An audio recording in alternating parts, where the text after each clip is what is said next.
tomto videu ukážem, ako optimálne prejsť jednotlivé mestá v evente Svätý Patrika.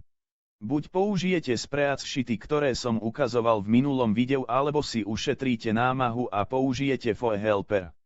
Pre tých, ktorí hrajú na počítači a nepoužívajú FOE Helper, máte môj obdiv.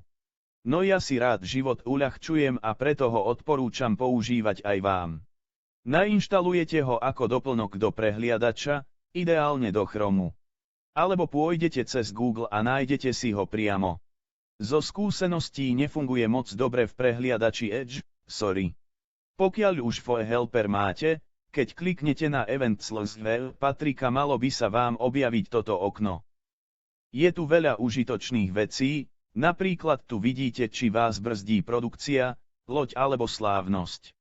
Tu zas vidíte, ako rýchlo budú veci hotové.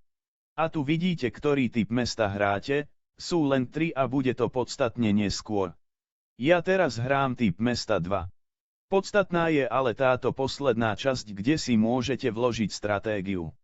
Zatiaľ neprekonaný zostáva Muingcat FOE a jeho optimálne stratégie, ku ktorým spravil aj videá. Odkaz na toto jeho prvé video dávam do popisku môjho videa. Tam môžete nájsť odkazy na jeho stratégie, tie sú v angličtine. Pripravil som ich preklady do slovenčiny, ale kľudne môžete použiť originály. Mne to je jedno.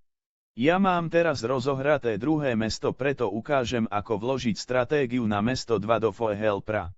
Treba si ju celú skopírovať. Vo FOE Helperi kliknúť na túto pastelku a vložiť ju sem. Naozaj je to také jednoduché. Môžete vidieť, že sú tu prvé úlohy a môžem ich manuálne zaškrtávať.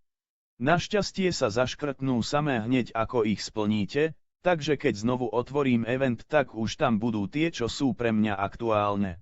Stratégie vložím do popisu videa alebo do komentára podľa toho, čo bude fungovať.